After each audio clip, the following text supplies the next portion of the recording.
쉬운 성경 말씀을 그대로 제가 읽어 드리겠습니다. 46절에서 56절까지 말씀. 마리아가 말하였습니다. 내 영혼이 주님을 찬양합니다. 내 영혼이 나의 구주 하나님을 기뻐합니다.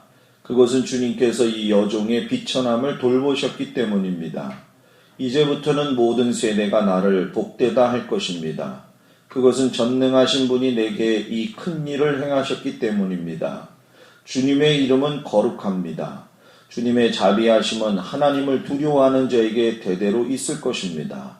주님은 강한 팔로 권능을 행하시고 마음이 교만한 자를 흩으셨습니다. 하나님은 왕들을 왕자로부터 끌어내리시고 낮고 천한 사람들을 높이셨습니다. 굶주린 사람들을 좋은 곳으로 채우시고 부자를 빈손으로 돌려 보내셨습니다. 주님은 자비를 기억하시며 주님의 종 이스라엘을 도우셨습니다. 우리 조상들에게 말씀하신 대로 아브라함과 그 자손들을 영원히 도우실 것입니다. 마리아는 엘리사벳과 함께 석 달쯤 있다가 집으로 돌아갔습니다. 아멘.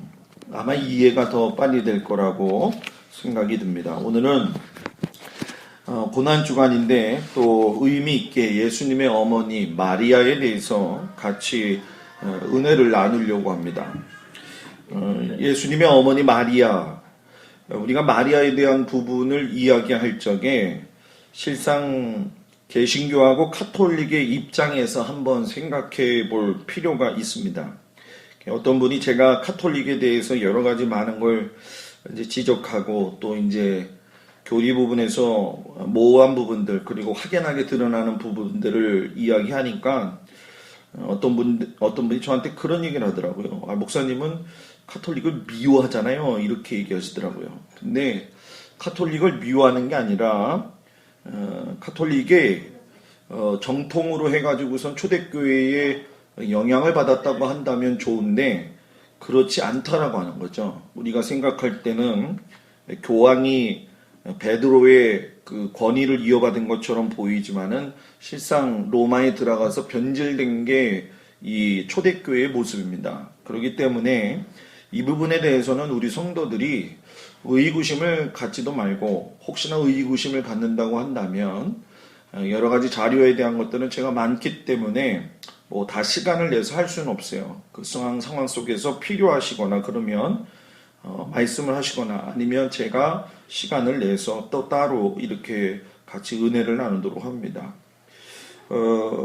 이 말이 나왔으니까 몇 가지만 우리가 좀 이야기를 해야 되겠는데 카톨릭에서 말하고 있는 마리아를 우리가 어떻게 이해해야 되는가 제가 정리를 좀 중요한 것만 했어요. 그 중에 한 가지가 뭐냐면 카톨릭에서는 이 마리아를 예수님과 같이 공동 구속자로 이야기를 합니다.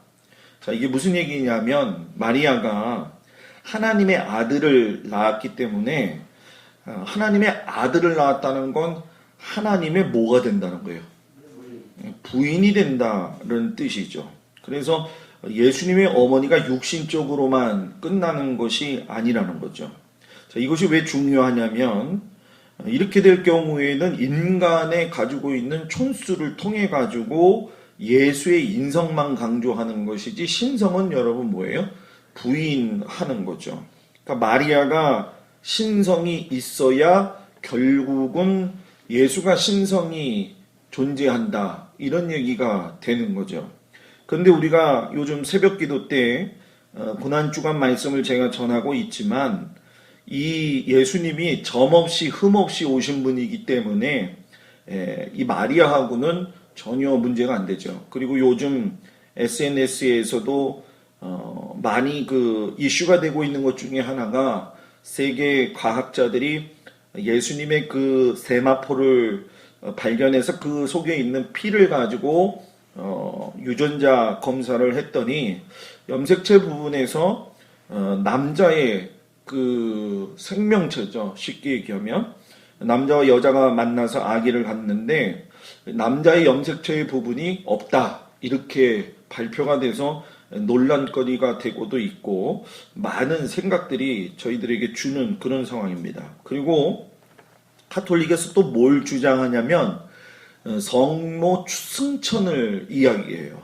그러니까 마리아가 이 땅에 죽으면서 육체와 영혼이 하늘 영광 가운데 올려졌다, 이렇게 이야기를 합니다.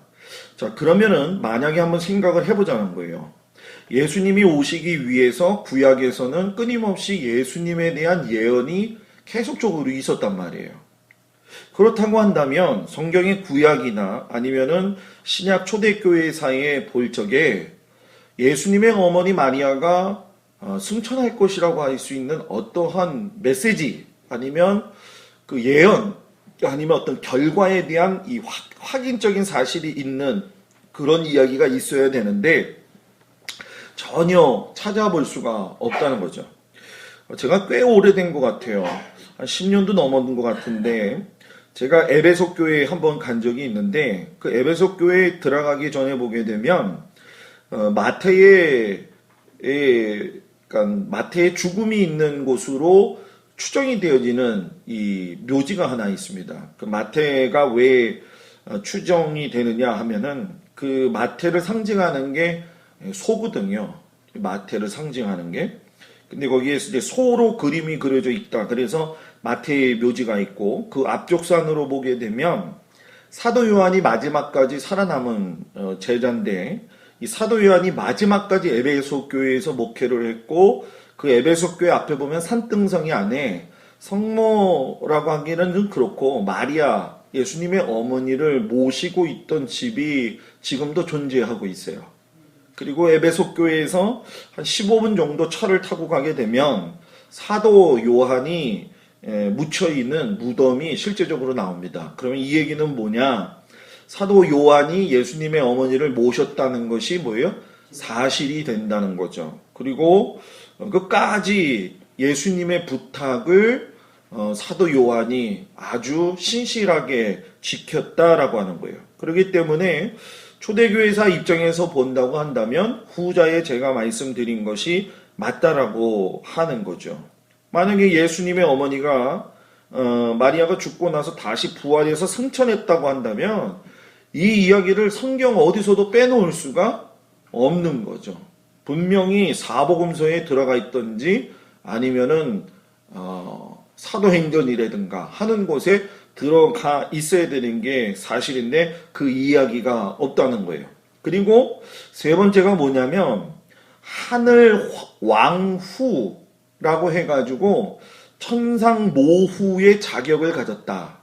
자, 이게 쉽게 얘기하면 뭐냐면 왕후의 직위를 받았다. 그러니까 쉽게 얘기하면 우리가 삼위일체할 적에 성부, 성자, 성령이 있는데 여기에 플러스 시켜가지고 성모가 된다는 거예요. 그러니까 이상한 논리가 되는 거죠. 삼위일체에서 성모가 추가된다는 얘기는 다른 이야기로 본다고 한다면 구약의 율법 가운데 엄청난 그 리스크를 갖다 주는 이야기입니다. 왜냐하면 성모 한 분이 더 추가될 경우에는 신격화가 되는 것이고, 결국 결국 뭐 이야기할 적에 다른 신에게 절하지 말아라, 다른 신에게 기도하지 말아라 하는 하나님의 율법의 제1순위로 위배되는 그러한 문제가 발생이 돼요.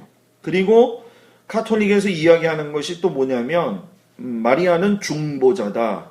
마리아가 예수님이 하는 게 아니라 마리아가 하나님하고 화해시키는 중보자다. 그래서 마리아를 통해 가지고 하나님께 갈 수 있다는 거예요. 그래서 우리가 카톨릭에 가게 되면은 성모 마리아상이 있고, 여기는 그래도 제가 그렇게 큰 성당은 뭐 명동 성당도 제가 들어가 보지는 그냥 옆으로 지나가서 보기만 했지만 적어도 그래도 어느 정도 사이즈가 좀 있고, 그러면은 이 성모 마리아상이 성당의 바깥에 많이 나와 있는 데가 있어요. 그러면은 입구 쪽에서 그 마리아한테 뭐예요? 기도를 하고 이렇게 들어가는 모습을 보죠. 그러니까 이 기도를 한다는 건 죽은 사람한테 기도를 한다는 얘기예요. 마리아가 사람이니까. 그런데 이 카톨릭에서는 마리아뿐만이 아니라 역대 이 성경의 역사가 아닌 그 카톨릭의 역사 가운데에서 성인이라고 하는 사람들을 전부 다 기도하잖아요. 그죠? 성 프란체스코 뭐 또 성 누구 해가지고서는, 그러니까 하나님께서 이 죽은 사람들한테 기도하지 말라고 하는 걸 정반대의 입장에서 취하고 있는 거죠. 그러니까 마리아는 우리가 몇 가지를 살펴봤지만 우리가 떠받드는 존재가 아니라, 마리아라고 하는 사람을 통해 가지고 하나님이 하나님의 뜻을 이루어 가셨다라는 얘기죠. 마리아는 겸손과 믿음의 사람이라고 우리가 단적으로 뭐 얘기하기 전에도 더 중요한 것이 뭐냐면 하나님께서 선택을 하셨다는 거예요. 그리고 선택을 하심에 있어서 귀한 통로가 되어졌다는 건데, 제가 설교를 좀 단순화시키기 위해서 쉬운 성경을 보고 지금 묵상하면서 설교 준비하는데, 요셉에 대한 설교를 준비하면서 제가 똑같은 걸 느꼈어요. 그게 뭐냐면 요셉이 왜 인내하면서 그 어려운 일들을 뚫고 나갈 수 있었느냐, 그 억울하고 그 힘든 생활, 앞으로 한 2주? 다음 주쯤 정도 이 부활절 지나고 아마 설교를 하게 될 것 같은데, 그 이유가 있다는 거예요. 그 뭐냐면 아브라함에게 약속하셨던 하나님의 언약, 다시 말하면 내가 너희의 백성들을 하나님의 백성으로 삼을 것이고 너희들의 자녀들이 낯선 땅에 가서 400년 동안 유리하고 있다가 돌아올 것이고, 그 일을 이루기 위해서 마지막까지 애굽의 총독으로 돼서 나타난 사람이 누구예요? 바로 요셉이라는 거죠. 그러니까 요셉도 마찬가지고 마리아를 보면서 우리가 느끼는 것은 사람은 하나님이 일하시는 도구가 되어야 된다는 거예요. 교회가 든든히 서가려면 사람인 내가 교회가 됐을 적에 온전한 교회가 되어야지 온전한 건물교회 공동체가 되는 거예요. 내가 하나님 앞에 교회로서, 우리가 늘 얘기하잖아요. 교회는 건물만 교회가 아니지 않습니까? 예수 그리스도가 우리의 머리가 되고 우리는 각 지체가 됩니다. 이런 얘기를 해요. 그럼 여러분들 옆에 있는 사람들이 다 교회라는 얘기예요. 여러분 옆에 있는 사람들이 교회로서 지켜지고 하나가 되어진다는 거예요. 그런 의미에서 본다고 한다면 여러분들 한 사람 한 사람이 온전한 지체로 쓸 적에 교회가 온전해진다는 거예요. 이 행복한 주연교회가 겉모습만 행복하게 보이면 안 된다는 거예요. 행복하게 보이기 위해선 교회인 여러분들이 뭐예요? 행복해야 된다는 거예요. 그렇기 때문에 마리아를 보면서 또 루시나 한나를 보면서 우리가 느낄 수 있는 것 중에 한 가지는 하나님한테 중요하게가 아니라 하나님한테 언제든지 쓰임받을 수 있는 준비가 될 수 있는 사람. 그것이 뭐 어떤 통로가 될 수는 몰라요. 그런데 마리아 같은 경우에는 구약에서 신약의 중간사 400년의 그 기간을 갖다가 침묵을 깨고 나올 적에 우리가 잘 알다시피 말라기 이후에 엘리사라든가 샤가라든가 엘리사벳이라든가 사가랴, 그리고 세례 요한, 마리아, 이 다 중요한 연결고리예요. 마리아를 빼놓고서는 도저히 예수님을 이야기할 수가 없다는 거죠. 그런데 중요한 건 뭐냐면 마리아는 자기 자신을 높이려고 한 적이 한 번도 성경에서 나와 있지 않다는 거예요, 여러분. 실상 이스라엘에 가게 되면 교회들이 동방정교회뿐만이 아니라 각 카톨릭에서 만든 성당들이 되게 많아요. 그런데 우리 그 다윗 왕이 오베데돔의 집에다가 법궤를 놔뒀었잖아요, 그죠? 그 오베데돔의 집에 보면 거기다가도 성당을 만들어 놨습니다, 교회를. 근데 거기 위에는 십자가가 없어요. 꼭대기 교회에 십자가가 없고 오히려 마리아가 천사를 짓밟고 있는 동상이 꼭대기 위에 세워져 있어요. 그러니까 굉장히 왜곡되어져 있는 게 사실이죠. 엘리사벳이 이제 마리아하고 만났다는 건 우리가 다 잘 아는 이야기죠. 엘리사벳이 마리아한테 이야기할 적에 여자들보다 높은 내가 복이 있으리라 이렇게 이야기하지 않았어요. 엘리사벳이 마리아한테 이야기할 적에 여자 중에 내가 복이 있으리라 이렇게 얘기해요. 그러니까 높은 내가 복이 있으리라가 아니라 여자들 중에 너는 똑같은 여자들 중에 한 사람이지만 뭐 있다? 복이 있다. 왜? 너는 처녀로서 하나님의 뭐예요? 기적의 통로가 된 연결고리가 되기 때문에 그렇다는 거죠. 그래서 우리가 신앙생활 할 적에도 여러분 정말 중요한 게 뭐냐면 이 마리아의 입장에서 한번 신앙생활을 한다고 한다면 우리가 하나님을 드높여 드릴 수 있는 믿음의 백성들이 될 수 있습니다. 그 말씀을 우리가 엑기스로 뽑으면서 마리아를 통해서 우리가 깨달을 수 있는 것 중에 한 가지가 뭐냐면 하나님의 은혜를 경험한 여인이 마리아였다라는 거예요. 여러분, 우리 은혜 받았다, 은혜다 이렇게 얘기를 하잖아요. 은혜가 뭔가요? 은혜가 받을 자격이 없는 자들에게 베푸시는 하나님의 호의가 은혜라는 거예요. 받을 수 있어서 받는 게 아니라 받을 자격이 없는데 베푸시는 거예요. 하나님의 호의를 가지신 거. 그것이 은혜라는 거예요. 이게 우리 모두에게 해당이 되는 건데 천사 가브리엘이 마리아에게 나타나가지고서는 뭐라고 얘기했습니까? 은혜를 받은 자여 평안할지어다 이렇게 얘기를 해요. 아니, 생각해봐요. 지금 마리아 입장에서는 천사를 왜 만나는지도 몰라요. 그런데 첫 번째 말이 뭐냐면 은혜를 받은 자여, 하나님께 호의를 받은 여자여, 너 평안해라. 마리아야, 무서워하지 말아라. 네가 하나님께 은혜를 받았느니라. 그러면서 누구를 얘기해요? 너가 아들을 낳을 것인데 그 이름을 예수라 하라. 아니, 이게 무슨 청천벽력이야. 남자랑 결혼은 안 하고 약혼만 했는데 잠자리도 하지도 않았는데 애가 생긴단 말이야. 이거는 은혜가 아니라 돌맞아 죽을 일이죠. 그런데 이 돌맞아 죽을 상황 속에 하나님이 마리아를 통해서 여러분 뭐예요? 정결하고 순결하고 그래가지고 하나님 앞에 은혜를 입는 것이 아니라 하나님이 전권적으로 은혜를 부어 주신다는 거예요. 그러니까 오늘도 하나님은 우리에게 전권적으로 은혜를 주시는 거예요. 그러니까 이거를 주는데도 못 받으면 어쩔 수 없는 거죠. 주는데도 그 은혜를 취하지 않으면 그거는 나의 책임으로밖에 돌릴 수가 없다는 거예요. 의리 때문에 어떤 사람은 여러분 내가 은혜 받아야지 그러는데 은혜를 내가 받아야지 된다고 해서 받아지는 것이 아니라는 거예요. 어느 날 갑자기 기도하다가 어느 날 갑자기 말씀을 듣다가 어느 날 갑자기 성경 말씀을 보다가 마음에 화살같이 꽂히는 말씀이 있어요. 근데 우리 요즘 둔하잖아요. 그죠? 언제 울어봤는지 좀 이해가 안 되죠. 그죠? 언제 우리가 울어봤을까 기도하면서. 가끔씩 울기는 해요. 진짜 살아온 인생이 좀 서러워서 울기는 할 때가 있어요. 그죠? 그런데 은혜를 받아가지고 좀 울어본 지가 좀 언제냐. 이거 연속극에 보면은 바람난 남편 때문에 울고 속색이는 자식 때문에 울고 그거 보면서 저게 내 얘기네 하면서 공감하면서 울기는 우는데 하나님 앞에 은혜를 구하는 눈물을 흘린 적이 언제냐는 거예요. 너무 웃겨가지고 배꼽 잡아서 우는 사람도 있어요. 예?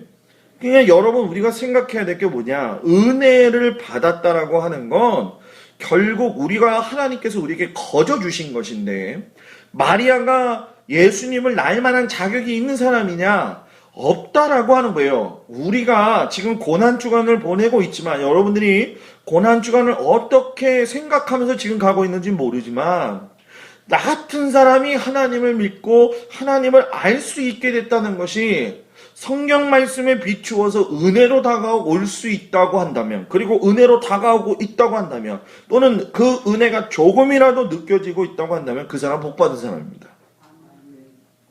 뭐 다녀도 뭐 어차피 여러분 저는요 여러분한테 늘 강조하지만 주님 앞에 예물 드리는 거 또 헌신하는 거 제가 지금 그 책 가운데서 지금 단어를 지금 생각이 안 나는데 아마 다음 주쯤에 아마 얘기가 될 것 같아요. 그 책을 제가 보면서 느끼는 것 중에 한 가지가 목사도 마찬가지고 성도도 마찬가지고 이게 참 중요한 게 있다. 이상 지적하는 것 가운데 한 가지가 뭐냐면 목사든 성도든 신앙이 나태해지거나 아니면은 기도 생활이 느슨해지게 되면 신앙생활 자체가 아주 다운이 돼버려가지고 그냥 지내는 걸 원한다는 거예요. 헌신도 필요 없고 그냥 대충. 그래서 쉽게 얘기하면 그 관중들 속에 숨어버리는 신앙생활을 하게 된다는 거예요. 목사들도 마찬가지라는 거예요. 목사들도 목회하다가 힘이 들고 그러면 그냥 대충 하고 가자 이렇게 생각을 한다는 거예요. 아주 꼬집어서 이야기를 하더라고요. 여러분 생각해 보세요. 내가 나이 들어 예수를 믿은 것, 그리고 살면서 예수님을 믿을 수 있었다는 것, 내가 살면서 주님의 자녀가 되어져서 내 육신의 그 삶을 떠나서 주님 앞에 갈 적에 한번 내가 얼마나 하나님의 모습을, 하나님 앞에 바른 모습을 가져갈 수 있는가. 오늘 그 인터넷 뉴스에 보니까 어느 과학자가 그런 얘기를 했어요. 이런 발표를 했어요. 무슨 발표냐면 인간에게 있어서 죽음이라고 하는 건 진짜 없다. 이렇게 얘기를 했어요. 자, 이게 무슨 얘기인지 여러분 잘 모르시죠? 사람이 죽을 적에 육신이 죽잖아요. 그죠? 육신이 죽을 적에 사람의 두뇌 가운데에 두뇌에서 인식을 할 수 있는 내가 사람이다, 내가 살아있다라고 하는 걸 느끼는 게 이 전극적으로 따지면 60와트가 있다는 거예요. 60와트가. 그런데 사람이 죽어도 그 60와트는 남아있다는 거예요. 자, 이 얘기는 무슨 얘기냐면 다른 세계가 분명히 있다라고 하는 거예요. 이건 뭐냐? 하나님이 지으신 곳이 있고 그곳으로 사람들은 가게 되어져 있다라고 하는 거예요. 과학자들이 발견해내는 거예요. 이것이 제가 아까도 그거 읽으면서 야, 이렇게 하는데도 예수를 안 믿는다? 아니 세상에 들어 누워있는 부처한테 가서 왜 절을 하냐는 거예요. 예? 사람이 똑똑한 것 같은데도 미련하기가 짝이 없습니다. 돼지머리는 눌러서 먹는 게 최고로 좋은 거예요. 돼지머리 갖다 놓고 거기다가 상 차려놓고 10,000원짜리 50,000원짜리 꽂아놓고 막걸리 따라다 붓고 그게 아니라는 거예요. 새로 산 차가 있으면은 목사님을 불러서 목사님 같이 기도해 주세요 그러는데 제가 은혜교회에 전도사에 있을 적에 저희 친구 집에 아버지가 예수는 믿질 않아요. 그 친구는 지금 목사가 됐는데 차를 한 대 샀다고 얼마나 좋아하는지 몰라요. 교회 끝나고 가는데 자동차 바퀴에다가 막걸리를 4바퀴에다가 쫙 뿌리더라고요. 왜 뿌린 거야? 그랬더니 저거 뭐 잘 굴러다니게. 아니 막걸리 뿌려가지고 그 차가 잘 다닐 거면 그냥 양조장에 다 집어넣어 버리지 그냥. 이게 사람이에요. 되게 유식하고 되게 똑똑한 것 같은데 너무 무지하고 너무 뭐예요? 단순한 게 사람이라는 거예요. 그래서 저는 은혜 받는 것도요 똑같다고 생각해요. 너무 재고 사고방식 가지고 가면요 하나님의 말씀을 깨달을 수가 없어요. 단순해야 돼요. 하지마 그러면 하지 않으면 되는 거예요. 해 그러면 뭐예요? 하면 되는 거예요. 할까 말까 고민하니까 안 되는 거예요. 마리아가 할까 말까였습니까? 마리아가 가난하고 나사렛 출신의 비천한 여인이었지만은 여러분 오늘 읽은 말씀이 여러분 무슨 말씀인 줄 아세요? 예수님이 오시기까지 5번의 찬양이 있었단 말이에요. 그 찬양 가운데 이 마리아가 부르는 찬양이 마지막 찬양이 되는데 그것이 무엇이냐면은 주님께서 나에게 은혜를 주심으로 어떤 일들이 이 땅 위에서 그러니까 나 같은 사람을 돌보셨을 적에 겸손한 종들이 복을 받고 교만한 자들은 뭐예요? 흩어지고 약한 사람들은 놀라운 힘을 얻게 될 것이고 힘 있는 사람들은 그 권좌에서 쫓겨날 거고. 왜 내가 그런 삶을 살고 있는데 하나님께서 뭐예요? 부르셔서 하나님의 은혜를 있게 하셨잖아요. 그 여러분 하나님의 은혜가 아니면 누가 하나님 앞에 바로 설 수 있겠냐는 거예요. 그 은혜는 모든 걸 바꿔놓는 거예요. 여러분 야곱도 정말로 성령의 사람이라고 우리가 얘기하지만은 인간적으로 보면은 간교하기가 그지없는 사람입니다. 그런데 12지파의 조상이 되게 하셨어요. 기드온 적이 무서워가지고서는 포도즙 틀에다가 여러분 곡식을 빻았던 비겁장이었습니다. 그런데 그 사람이 용사가 됐어요. 이방 여인이었던 룻은 다윗 할머니의 증조가 되었습니다. 여러분 생각해 보세요. 도저히 될 수 없는 사람들. 도저히 될 수 없는 사람들. 하나님이 우리에게 주신 인생을 진짜 값없이 주셨다고 한다면 값지게 살아야 될 줄 믿습니다. 우리가 두 번째 느낄 건 말씀의 능력을 경험한 여자다. 천사가 마리아에게 대답을 마리아가 이야기했을 적에 저는 못합니다. 마리아가 이렇게 얘기하지 않았어요. 마리아가 뭐라고 이야기하냐면 주의 여정이오니 말씀대로 내게 이루어지리이다 이렇게 얘기해요. 여러분들한테 한번 물어볼게요. 이렇게 여러분들 지금 어떻게 살고 있어요? 이거 주님의 뜻인데 이렇게 하세요. 이게 그러니까 이 비정상적인 이단이 아니라 성경적으로 했을 적에 여러분들 마리아처럼 주의 여정이오니 말씀대로 내게 이루어지다 이게 많아요? 아니면 주의 여정이오니 조금만 생각을 좀 하고 이루어드리다 이렇게 하고 있어요. 웃을 일이 아니에요. 한번 생각해 볼 필요가 있어요. 마리아는 마지막까지 하나님의 말씀 앞에서 자기의 삶에 대한 겸손과 믿음이 있었다는 거예요. 그래서 여러분 그 믿음 안에서 내가 어떻게 알아요? 내가 어떻게 할까요? 뭐 이런 식의 대답이 아니라 여러분 결혼하지 않은 처녀가 아들을 낳는데 지금 돌 맞아 죽기 직전에도 여러분 뭡니까? 그 일을 할 수 있었던 것이 뭐냐면 가브리엘이 말하잖아요. 주님이 말씀하시면 내가 그거 이루어지겠습니다.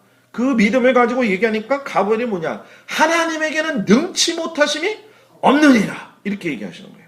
그러니까 받아들이는 순종이 있으니까 그 순종에 대해서 하나님이 뭐예요? 일을 하셨다라고 하는 거예요. 그래서 이 37절 말씀에 보게 되면 하나님께서는 하지 못하실 일이 없다. 쉬운 성경에서는 그렇게 얘기를 하지만 미국판 ASV 성경에는 뭐라고 이야기하냐면 하나님으로부터 온 말씀 중에 힘이 없는 말씀은 하나도 없다. 하나님으로부터 온 말씀 중에는 힘이 없는 말씀은 뭐예요? 하나도 없다. 그러니까 힘이 받는 말을 해야 되는데 힘은 누가 더 많아요? 하나님의 말씀이 많은 게 아니라 요즘은 내가 더 힘이 많아. 내가. 그래서 여러분 뭡니까? 하나님 말씀 잘 받아들이지 않는다는 거예요. 여러분 하나님의 말씀이 능력이 있어서 힘이 있는 말씀이라고 한다면 성경의 시작이 있으면 마지막이 있을 것이고 창조가 있으면 재림하셔서 오실 것이라는 거예요. 분명히 그 말씀대로 이루어지셨어요. 그래서 처녀의 몸에서 예수님이 태어나셨고 예수님은 말씀 하나 가지고 물로 포도주를 만드시고 폭풍우를 잔잔하게 하셨다는 거예요. 그것만입니까? 죽은 자를 다시 뭐예요? 살아나게도 하셨다는 거예요. 그러니까 말씀의 능력으로 평범한 여인이 성령으로 채워지니까 그 속에서 여러분 뭐예요? 말씀이 역사하시는 거예요. 왜 우리가 이렇게 둔해지고 있는가? 성령이 충만하게 채워져야 되는 거예요. 우리는 성령 세례 다 받았잖아요. 그죠? 근데 성령 세례 받은 것만 만족하지 말고 성령으로 늘 충만하자. 성령으로 늘 충만하고 성령님을 내 안에 모실 적에 그 모심으로 인한 사람으로 인해서 하나님이 뭐예요? 일을 하신다는 거예요.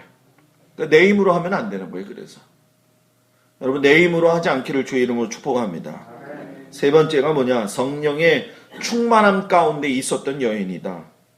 여러분 우리가 한국교회 바라보면서 스스로에게 물어봐야 될 게 있어요. 우리 교회도 마찬가지고 목사도 마찬가지고 성도들도 그러는데 내가 인생을 살면서 어떤 힘을 가지고 이 인생을 살고 있는가 한번 뒤돌아봐야 돼요. 너무 우리가 주변에는 익숙해져 있습니다. 쉽게 얘기하면 뭐냐? 물질에 의지하고 사람의 어떤 그 관심 속에서의 어떤 그 관계들, 또 하나님의 것에 대해서는 약간 무관심한 모습을 가지고 살 때가 많이 있어요. 여러분 하나님의 말씀은요 보지 않으면 깨달을 수가 없어요. 내가 믿음을 가지고 의지를 가지고 하나님의 말씀을 보지 않으면 그냥 동화책에 불과한 거예요. 기도도 마찬가지예요. 하나님과의 깊은 관계로 기도하기 위해서 처음에 어렵죠. 기도하는데 여러 가지 잡생각이 나요 안 나요? 많이 나죠. 졸려요 안 졸려요? 졸릴 때도 있지요. 저는 기도를 이 1대1의 관계 속에서 인격적 관계로 이렇게 기도를 해요. 요즘은 제가 글을 쓰면서 기도를 합니다. 글을 쓰면서. 일기식으로 쓰면서 컴퓨터에다가 썼는데 이게 좀 성의가 없다. 그래서 제가 고난주간 시작하면서 내 인생을 뒤돌아보면서 한번 내가 죽을 때까지 한번 이걸 써볼까? 그러면서 이걸 하나님 시작은 하면은 끝까지 해야 될 텐데 자신이 없는데 어떻게 할까요? 근데 하나님 어떻게 했으면 좋겠어요. 근데 제 마음속에 한번 해봐야지. 그러면서 월요일부터 지금 계속 이렇게 쓰고 있는데 쓰면서 제가 느끼는 게 뭐냐면 나 같은 사람이 목사 된 건 기적 중에 기적이에요. 기적 중에 기적이에요. 이렇게 제가 어렸을 때 상처 많이 없는 줄 알았는데 쓰다가 보니까 아버지가 나한테 했던 게 막 생각이 나고 엄마가 나한테 했던 게 막 이렇게 생각이 나는 거예요. 내가 왜 교회를 잘 나갔나 봤더니 집에서 별 볼 일이 없어가지고 교회 많이 갔더라고. 집에서 엄마 아버지가 일을 하고 중국집 했으니까 그때는 이 중국의 짜장면이 50원 할 때야. 50원 할 때 지금 맛있는 집 가면 10,000원짜리잖아요. 그죠? 50원 짜장면도 없어가지고 못 먹을 때 그거 돈 버느냐고 그 난리가 났을 적에 내가 보니까는 집에 있어도 그냥 도토리야. 그러니까 그냥 교회에 잘 간 거예요. 보니까 교회에 잘 간 거예요. 내가 그거 발견하고서 내가 놀랐어요. 난 내가 믿음이 있는 줄 알았어. 근데 어렸을 적에 내가 믿음이 있는 게 아니라 소외된 거를 충족하기 위해서 어디로 갔느냐? 교회로 갔어요. 거기 가면 누가 있어요? 일단 괴롭힐 애들이 있고 네? 말씀을 들을 수가 있고 이유에 어쨌든 저는 말씀 보는 거에 대해서는 참 어렸을 때 많이 했었어요. 그거는요. 성경적 지식이 다 거기서 바탕에 대해서 나오거든요. 근데 여러분들도 한번 보자는 거예요. 지금까지 일평생 살면서 이렇게 한번 써보세요. 써보세요. 이번 주에 우리 정복래 권사님 만나러 갔어요. 김 권사 왔다고 그러시더라고요. 저한테. 김 권사 왔어요 하고서 이야기를 하는데 내가 정복래 권사한테 참 미안하다 이런 생각이 들더라고요. 그런데 이 여든이 넘으셔가지고 있는데 얼굴은 약간 좀 홀쭉해진 기분이 더 들어요. 그런데 웃지를 않아. 웃어야 되는데 내가 아는 정복래 권사님은 이렇게 웃어야 되는데 근데 안 웃어. 그래서 뭐 드실 거 드시고 찬송을 같이 불렀어요. 찬송을 부르면서 같이 따라 하시더라고. 예수 사랑하시면 주는 나를 기르시는 목자요. 근데 여러분 그 와중에 김 권사한테 뭐라고 한 줄 알아요? 예수 믿는 사람은 착해야 돼 이러더라고요. 내가 착하게 못생겼더라고요. 그건 무슨 얘기냐? 자기 삶의 시스템이 치매에 걸려 있더라도 이게 인이 박혀 있다는 얘기예요. 이게 무서운 거예요. 어떤 어려움을 당할 적에 오 주여 이렇게 나오는 사람이 있는가 하면 오 여보 오 아버지 찾는 사람도 있어요. 그죠? 그러니까 무슨 일을 당할 적에 무엇이 그 사람에 가득 차 있느냐에 따라서 거기에서 그게 나오는 거예요. 거기서 그게 나오는 거예요. 그래서 여러분 AW 토저라고 그러죠. 보통 토저라고 하는 목사님이 뭐라고 얘기했냐면 능력이라고 하는 그 책에서 거듭난 자의 삶에 드러나는 것이라는 책에서 뭐라고 얘기하냐면 모든 사람은 자신이 원하는 만큼 거룩해지고 성령으로 충만할 수 있다고 사람들은 아무 근거 없이 말한다.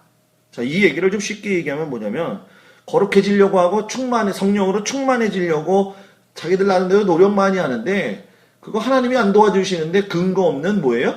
얘기라는 거예요. 저는요 요즘 이렇게 조금 손을 놔요. 손을 놓는다는 게 뭐냐면 내 마음의 어떤 급함, 내 마음의 어떤 뭐라고 해야 될까요? 쫓기는 듯한 마음들 이런 걸 내려놔요. 왜 내려놓냐면 뭐 세월이 흘러갈 적에 하나님이 하실 일들이 있는데 내가 발버둥 친다고 해서 될 문제가 아니더라고요. 성실하게 나아가면 되지 않겠느냐. 이번 주중에도 교육자 회의 가가지고 밥만 먹고 오면 되는데 4시에 끝났어요. 4시에 끝나는 동안에도 여러 가지 이야기를 하면서도 제가 마지막 결론 내린 게 뭐냐. 놓지 않으면 힘들다. 뭐든 다. 놓지 않으면 힘들다. 제가 저부터 놓기로 했어요. 그래서 제가 진짜 인생 재미나게 살자. 싫어요? 내가 재미나게 사는 게? 목회도 좀 재미나게 목회하면서 살자. 이게 목회가 무슨 십자가 지고 가라고 그랬다면 진짜 그냥 인생의 고달픈 십자가를 지고 가면 좋은데 맨날 진짜 별거 아닌 문제로 너무너무 힘든 목회를 지금까지 했는데 이건 목회가 아니다. 우리가 하나님을 위해서 신앙생활 할 적에 정말 중요한 건 뭐냐? 성령 충만 받으면 기뻐야 돼요. 아, 교회 와서 기뻐야 되잖아요. 장로님들이 기뻐야 되잖아요. 장로님들. 기뻐야죠. 여러분들 교회 와서 기뻐해야죠. 기뻐하죠. 그냥 우리 권사님이 저기 막 미역국 챙겨줘가지고 기쁘게 지금까지 먹어. 내가 미역국 진짜 좋아하거든. 근데 그 권사님이 주전자통에 이렇게 해줬잖아요. 아니, 내가 나쁘다는 소리가 아니라 주전자통에 해주는데 내가 집에 갔는데 권사님 나 무슨 생각이 나는 줄 알아요? 옛날에 우리 아버지가 술을 드시면 우리 엄마가 나한테 주전자를 들려주고 저 신포시장 안에 답동관이라고 하는 해장국집이 있었어요. 아, 주전자 보니까 또 그렇게 생각이 나. 나도 보니까 그런 아픔들이 있더라는 거예요. 그래서 그 주전자를 보면서 다 이렇게 덜어놨더라고요, 집사람이. 근데 그거를 이제 끓이면서 이 미역국은 끓이면 끓일수록 맛있잖아, 그죠? 끓이면 끓일수록 맛있잖아요. 그래서 그게 자꾸 생각이 나는 거야. 저 주전자만 보면 저 해장국 저거. 여러분들은 모를 거예요. 그 주전자 지금이야 이렇게 스테인레스로 돼 있지만 옛날 주전자 어땠어요? 노란 양응에다가 다 찌그러져 가지고 있었던 그 주전자. 그죠? 그냥 지금 양은은 반지르르 하잖아요. 그죠? 그때는 그거 쓰고 닳고 해가지고 옆으로 잘못 놨다가 또 손잡이는 녹아지고 없어지고 막 떨어뜨려가지고 그냥 찌그러든 거. 그거 들고 맨날 달랑달랑 갔던 생각이 나는 거예요. 갔던 생각이. 아버지 술 먹으면. 우리 아버지가 이런 설교는 안 들으니까 걱정 없어요. 들고 가는 거예요, 그냥. 그러면 우리 아버지가 술이 덜 깼을 적에는 그냥 그 주전자를 갖다가 이렇게 팍 던져요. 권사님들은 내가 왜 이런 얘기를, 목사님은 집안 이야기, 내 속에 있는 얘기를 하는 거예요. 내가 내 가정에 아픔이 있다는 거를 여러분들한테 어려서부터 있었다는 걸 보여주는 거예요. 목회는 이렇게 해야 되는 거예요. 목회는 숨기는 게 아니란 말이에요. 물론 숨겨야 될 거 있고 안 있게 있지만은 그러니까 나만 이런 줄 알아요? 여러분들도 다 이런 어려움들이 있고 아픔이 있을 거예요. 그죠? 없어요? 이해식 권사님도 많이 힘들었군요. 있단 말이에요. 이게 교회가 이런 거 얘기하고 치유가 돼야 되지. 그죠? 이게 너무 성령 충만하면 그렇기 때문에 탁 늘어나. 성령 충만하면 탁 이뻐. 성령 충만하면은요, 탁 감싸는 거예요. 무슨 얘기인지 이야기 되세요? 우리가 그런 신앙생활을 해야 될 줄 믿습니다. 그래서 오늘 저녁에는 이 말씀 끝나고 지금 50분이에요. 내가 8시부터 기도를 해야 돼요. 그러니까 같이 나랑 9시까지 기도할래요? 아니면 저랑 같이 한 15분 동안 기도하고 갈래요?